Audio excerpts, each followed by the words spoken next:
Right, so good afternoon. Let's see, do I become a shadow? No. The light right now is good. Um, yeah, okay. Howdy, everybody. Howdy, all of you out there in internet land. I don't know if you can get a good view of there it is. There's the dune going in the direction away from the beach here in Aguapi on the beach. So my name is Mark Rego-Monteiro.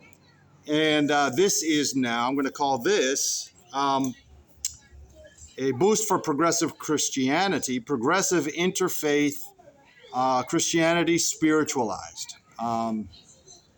And so, I was watching some of my material and I realized I got to get back to this. So here we go. What am I doing? What am I talking about? Well, I'm actually going to call this or identify my interfaith Christianity as Unitarian Universalist. Unitarian Universalist Christianity, which really gets at the perspective that really helped guide me in perceiving, the direct link, the extension back to love and the interpretation of love by Jesus as love thy neighbor, the full extent of Jesus' teachings, which don't end with love thy neighbor, right? They actually go far beyond that, and they go to love thy enemy. And so, along with the different dimensions of that, in which Jesus acknowledges in the New Testament, which is written about him, in which he instructs someone to go and learn, someone and some people and everyone to go and learn what this means, that God wants mercy. Wonderful quote. So that's from Matthew 9, in addition to another one from John, which I really love. So, I've been the one that's picking out that term and orienting it and recognizing it and elevating it now, among other ones. And I want to get to those. And so in the perspective that I'm advancing here for progressive Christianity, I want to get, I'm of course dealing with the positions, the anti-progressive positions that are being expressed by conservative, reactionary, and other fundamentalist related theologies, people with their theologies, using these church doctrines that are all funded by, originally widely and mostly funded. My understanding is that they are originally and essentially funded to be as prominent as they are by profiteering business people in America's U.S.-led profiteering business corporate culture, ideological culture that has been so thoroughly and severely propagandized. And then to encourage and empower progressives who are also have their own substantial chunk who have been intimidated by that profiteering business propaganda, militarized in the anti-communist Cold War environment. So that the middle ground, or the non-polarized real ground that Jesus represents in powerful measure, and Jesus's legacy represents in incredible measure, is simply obscured and fragmented in the modern secular materialist, the forms of ideological materialism that are prevailing in a situation in which two basic issues are happening. Human rights violations are being driven. UN, and we're talking about the UN as the standard and the institution, the supranational institution that's representing all of that. UN human rights violations and unsustainable lifestyles prevailing in the globalized world context with corporate consumerism. So, then I was reading today. I do like Christian Science a lot, and I I douse myself with a lot of material. Christian Science practitioners. There are quite a lot of really good ones. And so I was looking at a Bible study of one of theirs, and they were talking about 1 John 2, love not the world. So that's 1 John. I guess that's considered John. That's not actually Paul. Love not the world is the quote. How does it go? Do I have more of it here? Love not the world, for all that is in the world is lust of the flesh, cravings of sinful humanity, boasting of what he has and does, which is not of the Father, but is of the world. And so, with the sort of elements of truth that are part of that kind of a statement, it's also one of those that are classically associated with fire and brimstone and conservative theology that it has its own moldings and its own puppetry.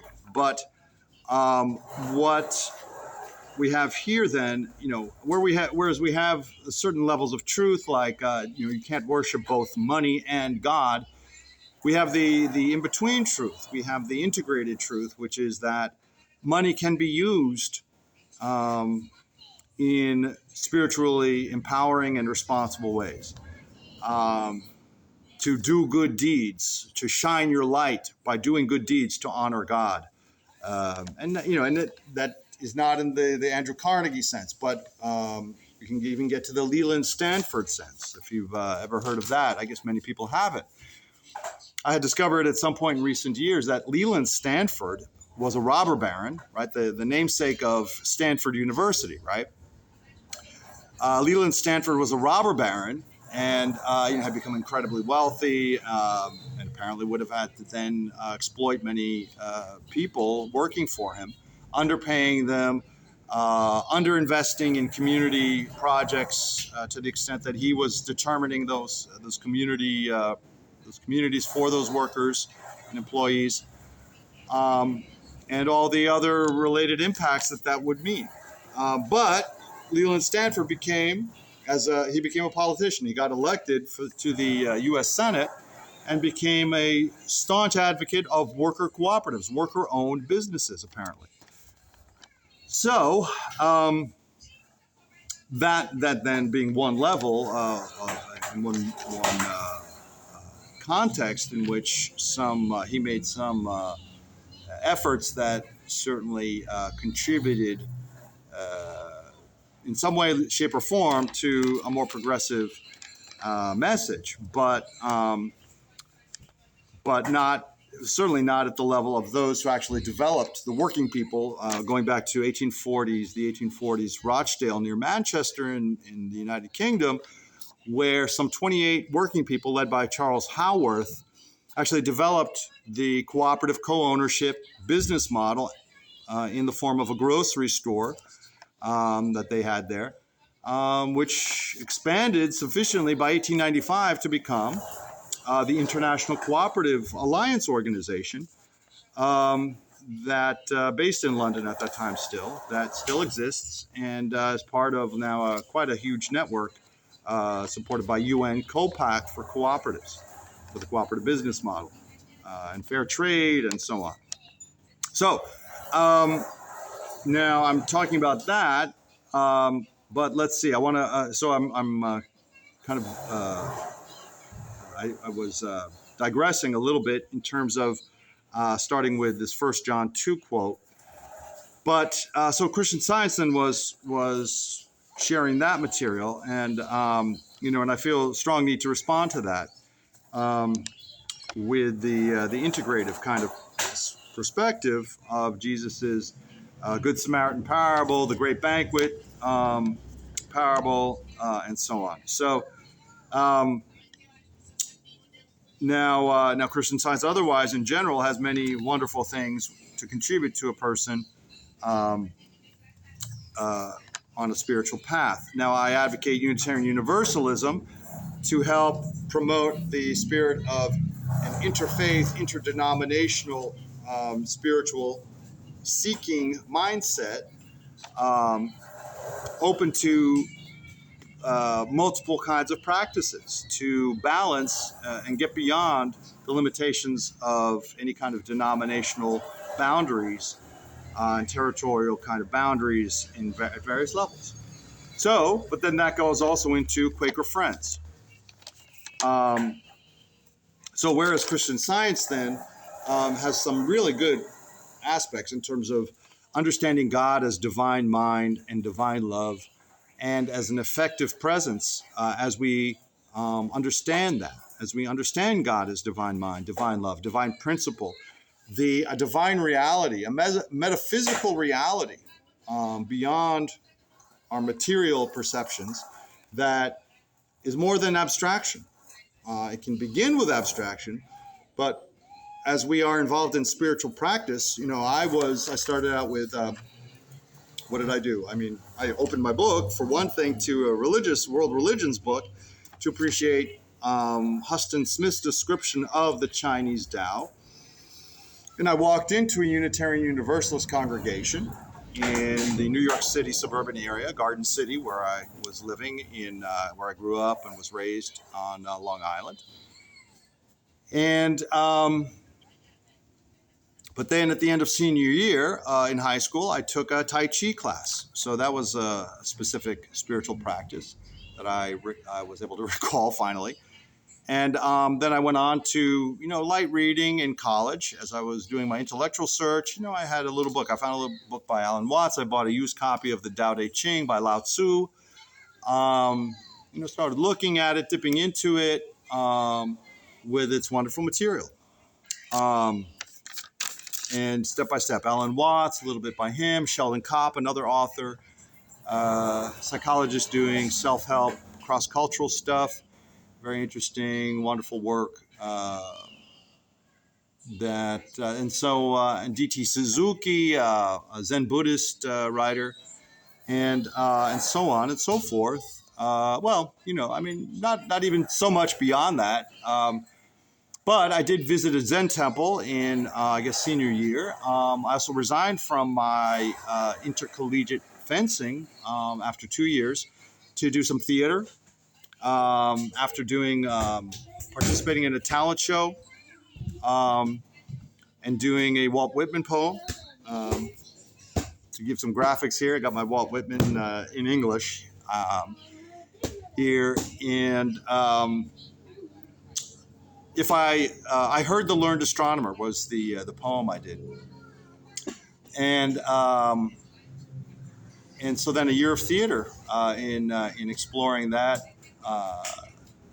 area, and so that is experientially, that is certainly non-analytical, or that creates a new context for any analytical activity, as well as it becomes an expressive art.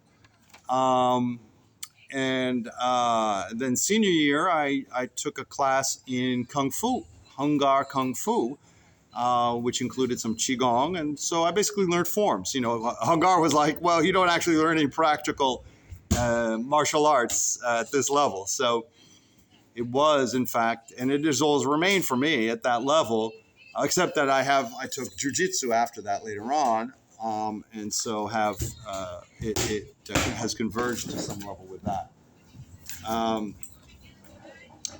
for me, and can for anybody. What am I talking about then? So divine love, divine mind. So getting beyond mere abstraction, through alternative context. And that's my son back there. And certainly his subconscious is trying to hit me with that ball. So I'm anticipating that. I've got my hat on. I'm treating this as a kind of a helmet.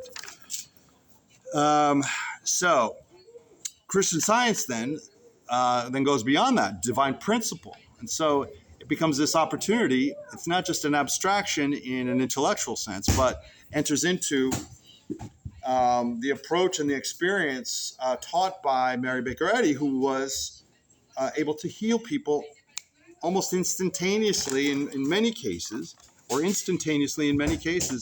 according to her attention to the matter. Fantastic stuff. And a different approach than other kind of Christian forms of faith healing. And certainly a far cry from a lot of progressive Christianity that involves secular materialism, and so I really see the need then, because we're facing these real issues, and progressives ultimately, I'm sure and I'm hoping that, well, I'm quite confident that there are many progressives out there, or some number of progressives, who are fairly close to this understanding that there is a spiritual religious phenomenon that spiritual religious practice can lead to through experience, and then that can augment then progressive Christian knowledge, and so that we can because what we're really facing is the need for action. We're really facing the need for action. And so that brings us to the Quaker Friends. Quaker Friends then, now they originally had healing with George Fox, at least, perhaps others, that has been maintained, that is being maintained at some level, even amongst the Quaker Friends. However, they also developed social protest in relation to George Fox's brilliant leadership of their co-founding. I like to put it. I'm putting it in respect to their denominational understanding and desire to promote him as one of 60 co-founders. So he spiritualized, right? George Fox led the spiritualized approach that their original form uses in silent meditation, silent waiting on the inner light, meditating on the inner light of Christ for God, in which respect for individuals' experience in relation to the Bible, in relation to people's lives, was valued, women included, and which can be identified separately. And then protesting social injustice. I mean, just a wonderful combination of qualities that, again, within Unitarian Universalism, I can appreciate that as part of the larger context, whereas I've seen many Quaker Friends sort of becoming somehow kind of insulated from a sense of being part of the larger Christian community, the larger interfaith spiritual community. So I encourage that kind of perspective to try to sustain a perception of a more interrelated kind of situation. And so what have I got here so far? Well, Walt Whitman actually is part of that. Now, Christian Science relates to Mary Baker Eddy as a woman, and I was just looking up Harriet Beecher Stowe to try to get a little bit of a sense of some of the alternatives there. Harriet Beecher Stowe came from Connecticut originally, her family, but I guess they moved, and she married another guy, also linking to some New England immigrants to the Ohio area, for one. So it's kind of who seem to be progressive Calvinists. So maybe that's Congregationalists. If I were to do more research on that, and please feel free to comment below, right, about that. And so then what else? So Unitarian Universalism then might also lead to a reference to something like here, K. Cordell Whitaker's Reluctant Shaman, which I have heard nobody talk about. Wonderful book I've just been dipping into and loving and appreciating its writing quality and the quality of the spiritual experience as she was apparently writing about an encounter that she had, an extended encounter, a mentorship kind of relationship with a couple that she presents as an indigenous couple from Latin America, South America, that is, and simply really high quality material there, and with some relationship to Carlos Castaneda, who have a little bit more ambiguous notion of. But I also have an excellent book that I think is excellent by him as well. To include him for as far as is discreet. So what else? Oh, and here's Lincoln, right? Here's a book of Lincoln to value Harry Beecher Stowe as part of that whole context of abolition, and my book by Adam Hochschild, Enterrando as Correntes, right? I got my Portuguese going on here. But Bury the Chains, and excellent book, amazing book by Adam Hochschild about